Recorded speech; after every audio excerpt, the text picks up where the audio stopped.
Olá pessoal, dando continuidade aqui ao nosso curso de Física 1, eu vou falar hoje sobre, continuar, né, falando aqui sobre o impulso e quantidade de movimento, só que agora a gente vai para o estudo de colisões, é onde a gente vai chegar aqui numa lei de conservação importante, né, a partir do que a gente já viu aí sobre impulso, sobre quantidade de movimento.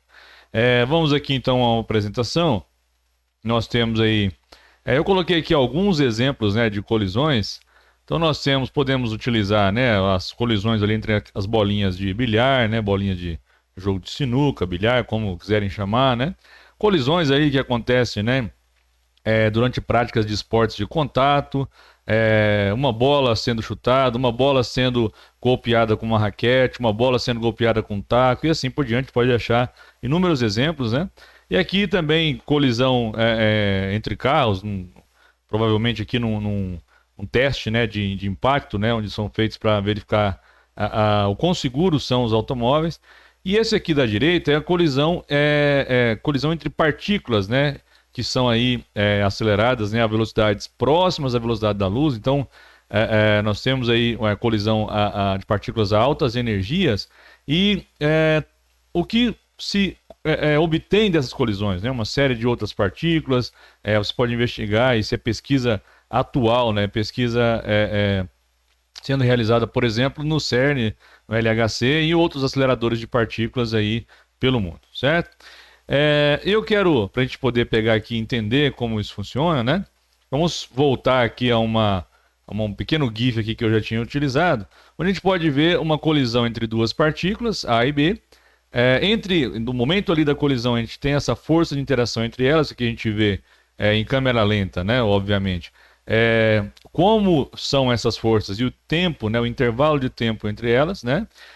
Como se trata aqui da interação entre essas duas partículas, né? A força, né, entre elas ali, a força de A em B ou de B em A, ela tem a mesma intensidade, a mesma direção, sentidos opostos. Algo que a gente já sabe lá, desde que estudamos aí a terceira lei de Newton, né? E aqui o tempo de atuação, obviamente, que vai ser o mesmo. Então a gente pode observar o que acontece em relação ao impulso, né? Mas aqui eu não vou ficar no impulso de cada uma delas separadamente, mas no impulso resultante, ou impulso total, vamos dizer assim, quando considerado o sistema como sendo as duas partículas aí, A e B, certo? Então, o meu sistema vai ser as partículas A e B, as duas partículas, e eu vou avaliar o que acontece aí com o impulso e com a variação da quantidade de movimento, que é isso que a gente obteve lá no teorema do impulso, né, em outro vídeo, onde a gente tratava, né, a gente relacionou o impulso com a variação da quantidade de movimento.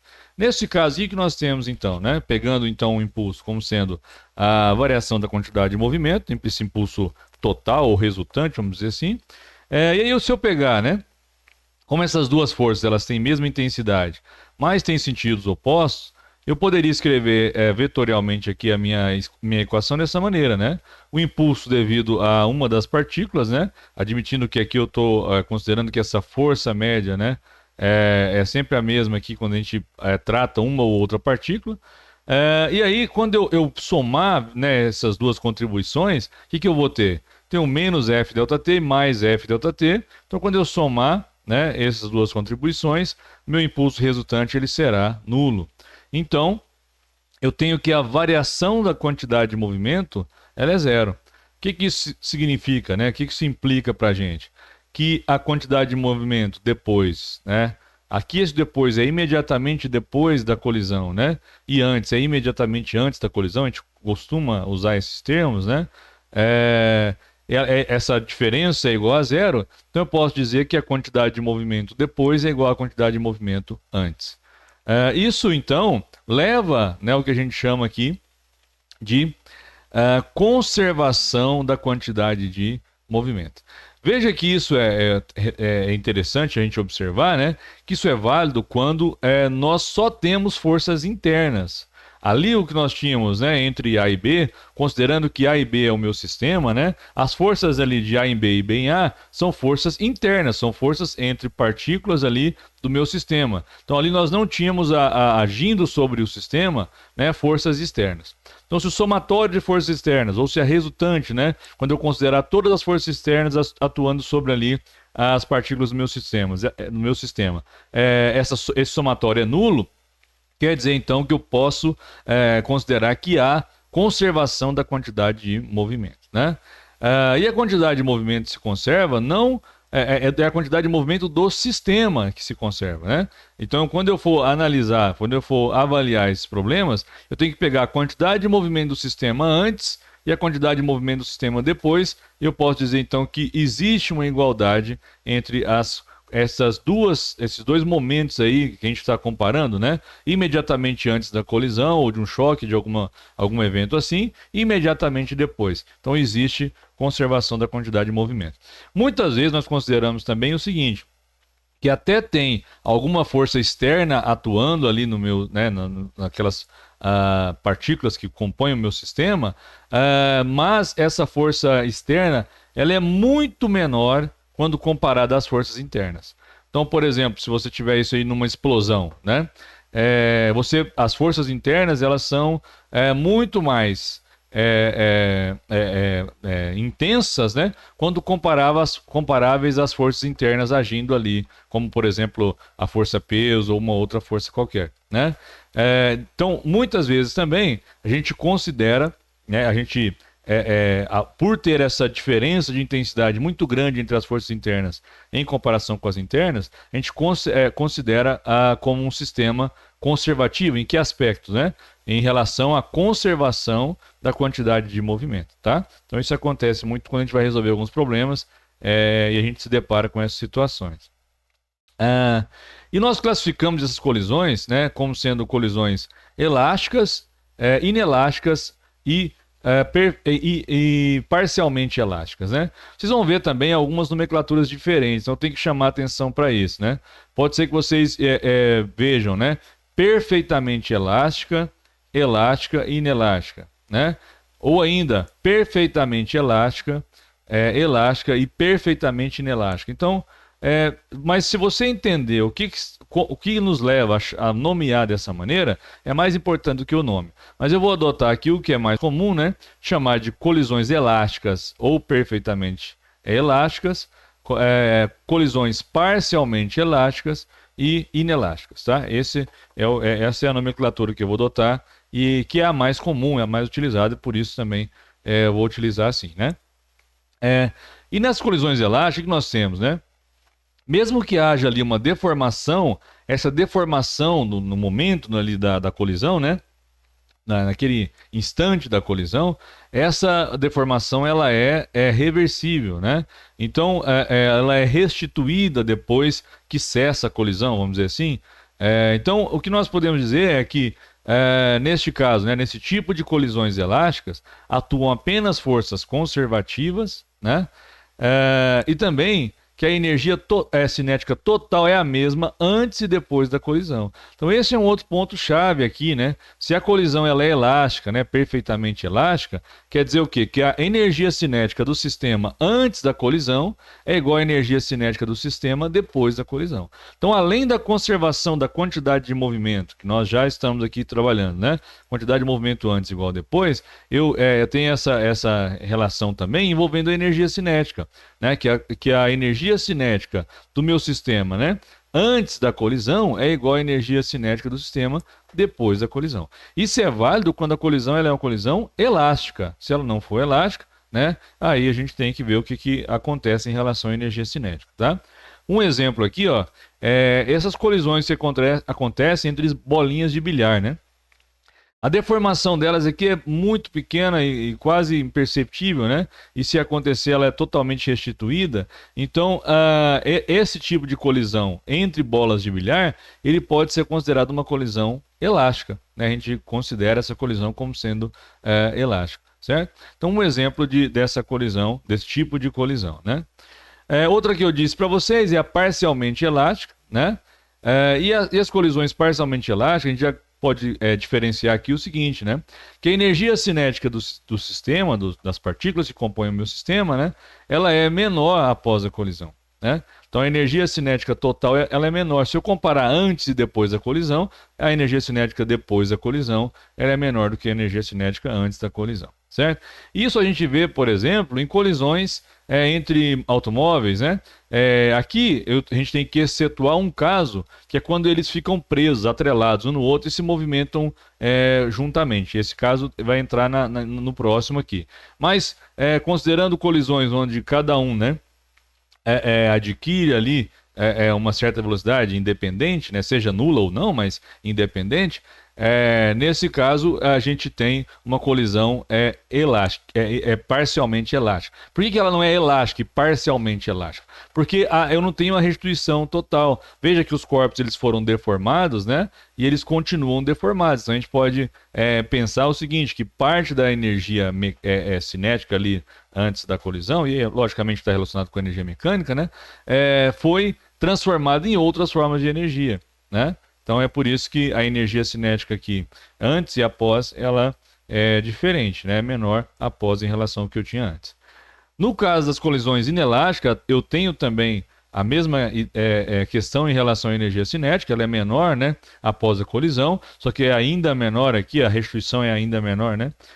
Ou melhor, se eu for considerar essa questão das deformações ali, eu teria um maior gasto de energia, vamos dizer assim.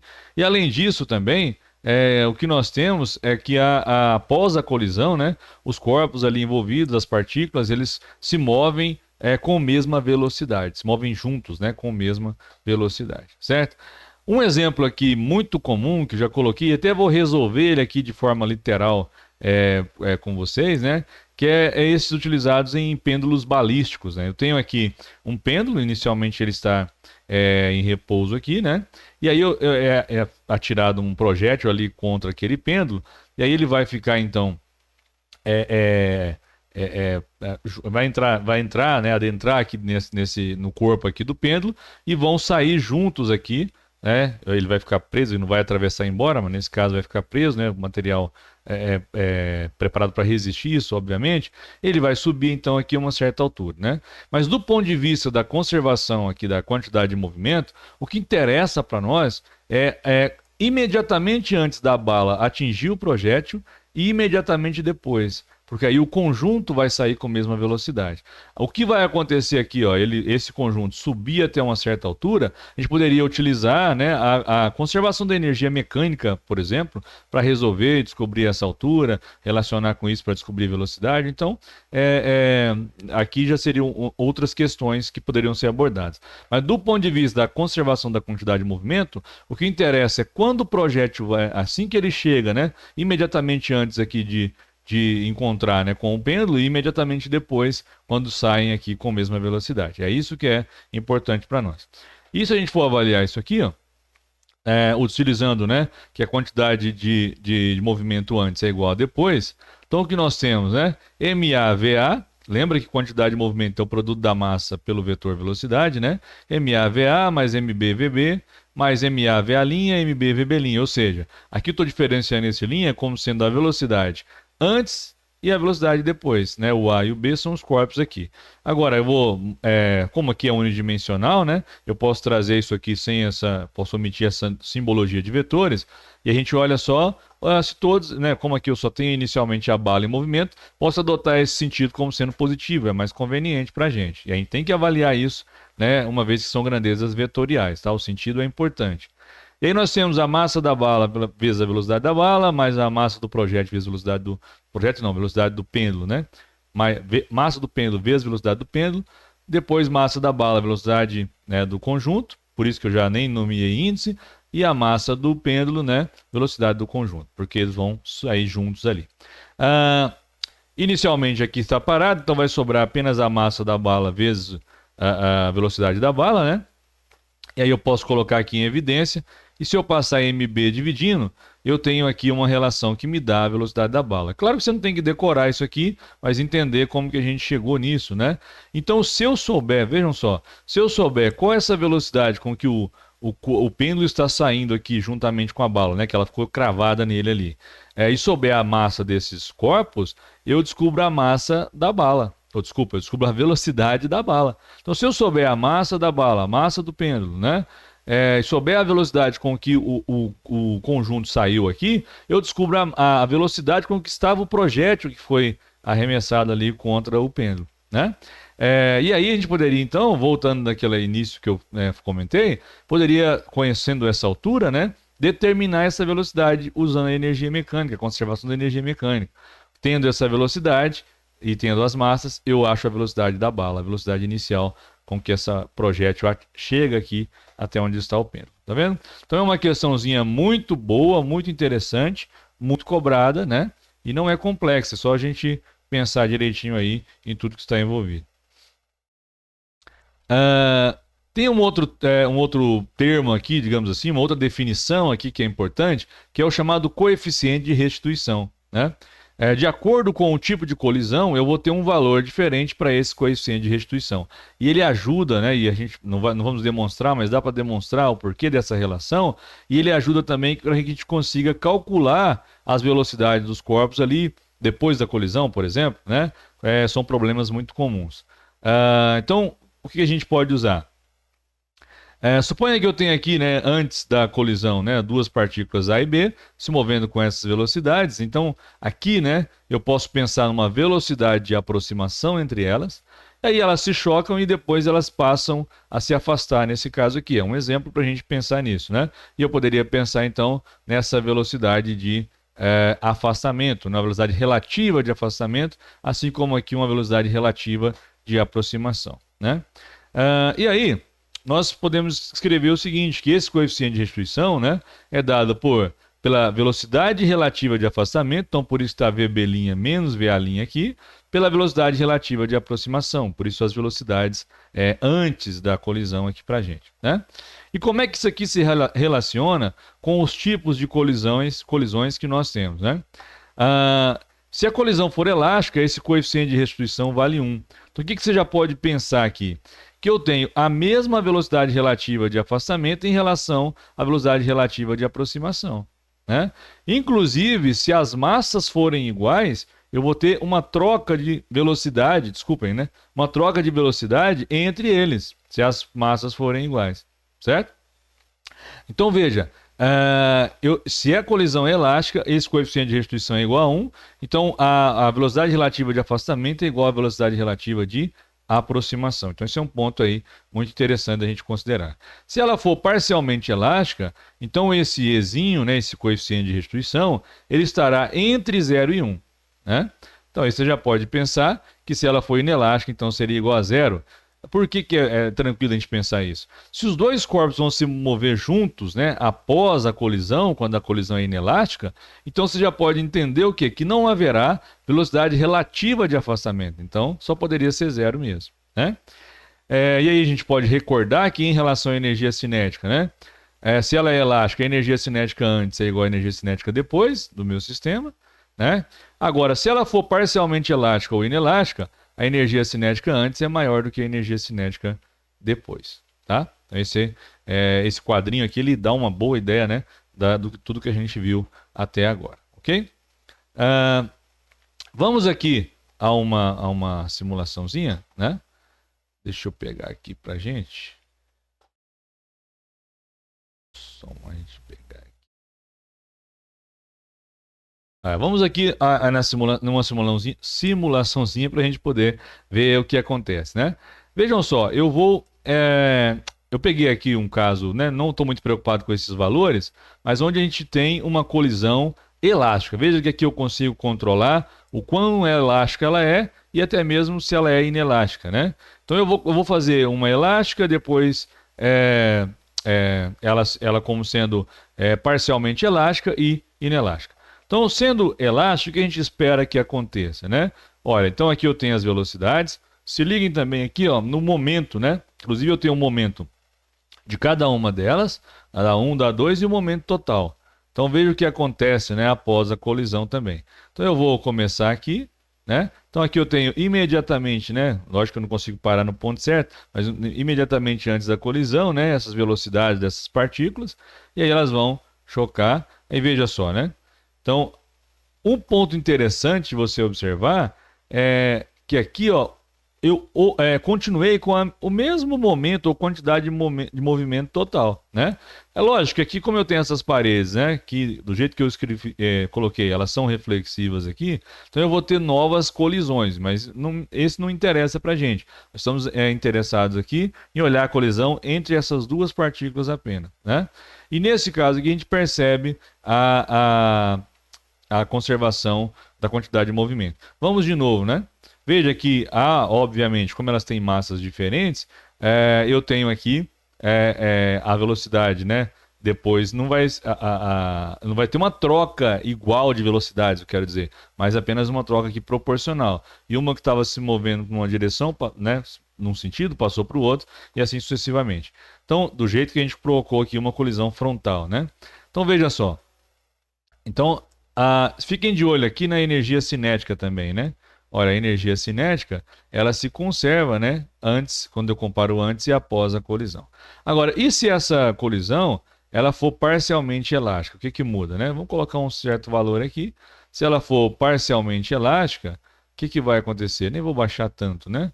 Olha, observem a energia cinética, observem também aqui a questão da quantidade de movimento, né? Vamos olhar tudo que nós temos aí envolvido no problema, né? Olha, veja que, olha a minha energia cinética, né? A energia cinética antes era 0,20 ali, se não me engano, depois passou para 0,11. Então, nesse caso, como a colisão ela é elástica, é parcialmente elástica, a energia cinética depois da colisão ela é menor do que a energia cinética antes da colisão. O que é diferente quando eu pego a colisão elástica, né? Na colisão elástica, ó, 0,20, né? Eu tenho ali, após eu continuo tendo 0,20. Se a gente recomeçar, pegar aqui de novo a parcialmente elástica, agora você vai ver que essa energia cinética depois ela vai ser menor. E de todo modo, você tem que observar que né, continua existindo aqui conservação da quantidade de movimento. Não vai confundir as coisas, né? Se o meu sistema é isolado, eu tenho conservação da quantidade de movimento. Aí não interessa se a colisão ela é elástica, parcialmente elástica ou inelástica. Isso aí são tipos de colisão onde a gente está utilizando a conservação da quantidade de movimento, tá? E se ela for inelástica, o que que muda, né? Então, se ela for inelástica, nós já sabemos. Deixa eu reiniciar. Por que você não quer reiniciar agora? Sim, não é, porque já... Deixa eu mudar aqui de novo. Ele já salvou novamente ali. Então agora, e se ela for uma colisão inelástica, o que que vai acontecer, né? Então veja só, após a colisão, eles vão se mover juntos, né? Então vamos de novo, né? Olha só, olha o momento, né? E olha a energia cinética, ó, reduziu mais ainda, né? Então, parte da energia mecânica aqui, ela vai ser transformada em outras formas de energia, né? E eu posso pensar nisso aqui, avaliar isso aqui de acordo com cada um dos problemas e cada tipo de colisão que eu tenho, né? Vamos aqui só fazer uma brincadeira, colocar ela elástica de novo, né? E vamos colocar a massa igual, só para vocês verem aquela questão das velocidades. Ó. Então, vamos fazer o seguinte, ó. Eu vou colocar uma aqui, eu vou reduzir a velocidade dela eu queria colocar 0. Como é que eu passo aqui? Eu não consigo exatamente 0, né? Quase. Consigo. Muito difícil aqui. Aí, né? E olha o que vai acontecer quando uma chocar com a outra, né? Veja que elas têm a mesma massa. Olha só o que acontece. Viram só? Essa que estava parada, ela né, passou a se mover com a mesma velocidade que a outra tinha antes e a outra ficou parada. Claro que isso acontece quando elas têm mesma massa, né? E poderia acontecer também o seguinte, ó, vamos voltar aqui.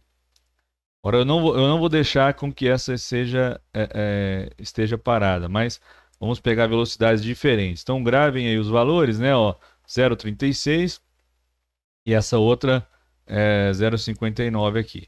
Olha o que vai acontecer depois, né, imediatamente depois da colisão.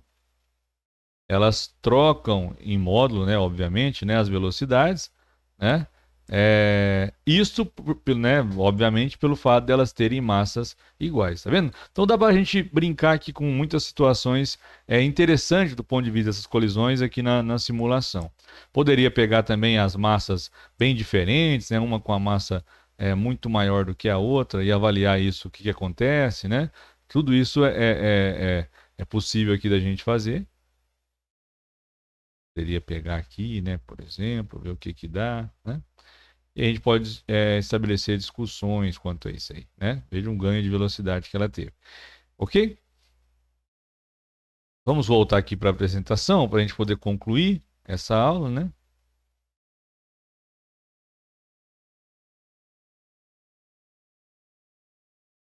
Vamos lá, aí, né? Nós temos também colisões, né? Vou melhorar aqui para nós. Colisões bidimensionais, né? Lógico que aí eu tenho que avaliar o quê? Se eu tenho colisões bidimensionais, eu vou avaliar como que a quantidade de movimento se conserva em cada uma das suas componentes, né? Então, inicialmente aqui eu teria apenas a componente X, ó. Aí quando colide ali com a outra que estava inicialmente parada, eu já posso pensar diretamente numa componente, né, X, componente Y, e aí o que tem que acontecer? A quantidade de movimento deve se conservar em todas as direções, certo? Então, se é um sistema isolado onde existe conservação da quantidade de movimento, essa conservação ela deve ser observada em todas as direções, tá? Então, eu poderia avaliar aqui, decompondo, né, o vetor quantidade de movimento, uma componente no eixo X, uma componente no Y, para né, o dessa partícula, para o da outra partícula, e aí considerar que eu tenho que ter conservação e avaliar, né, em cada direção isso no meu problema, certo? E para finalizar aqui, nós temos um exemplo interessante, né? Que é o pêndulo de Newton, né? Chamado assim, ou berço de Newton também é um outro nome que aparece, onde nós temos aqui um, dois, três, né? Nesse caso aqui tem até mais, mas geralmente são 5 pêndulos idênticos, né? Aqui nessa figura aqui tem um pouco mais, mas geralmente são 5 pêndulos idênticos. Eles têm esses dois cabos para evitar que tenha oscilações laterais, né? E as massas são idênticas também, obviamente. E aí o que acontece, né? Quando você pega um assim, levanta até uma certa altura e solta, o que vai acontecer? O que nós sabemos é que eu vou ter colisões, nesse caso aqui são colisões praticamente elásticas, aí eu tenho o quê? A transferência de quantidade de movimento ali entre as partículas. Isso acontece, né, em tudo que a gente está avaliando aqui. Mas e como fica, né, nesse tipo de exemplo aqui? Então tem um pequeno gifzinho aqui para a gente poder observar isso. Ó. Interessante, né? Então abandonou uma ali. Aí vai, né? Eu vou ter a colisão e a outra do outro lado ela vai subir até uma. Se isso aqui for muito próximo da perfeição, né? Eu vou ter isso aqui por um longo período de tempo oscilando, né? E a altura que a outra vai subir é a mesma que o outro deixou. Mas, obviamente que na prática aí nós temos sempre, mesmo que por mais diminuta que seja, né? Um pouquinho de dissipação de energia, então não será indefinidamente, né? Nesse caso. Inclusive eu vou colocar na descrição para quem quiser ver, né, um vídeo do Ponto Ciência fazendo outros tipos de brincadeiras aqui, né? O que acontece quando você, ao invés de soltar uma única bolinha aqui, né, você levantar e soltar duas ao mesmo tempo, ou três, ou uma de cada lado, ou duas de cada lado, né? Então assim eles fizeram esses testes, não sou o único, né? Mas nesse vídeo que eu achei, e eu vou colocar aí para vocês na descrição o link, porque eu achei bem interessante de se avaliar, ok? Então era isso que eu tinha para falar hoje, né? Sobre a conservação da quantidade de movimento, né? Os tipos de colisões. Espero que vocês tenham compreendido bem, e até um próximo vídeo.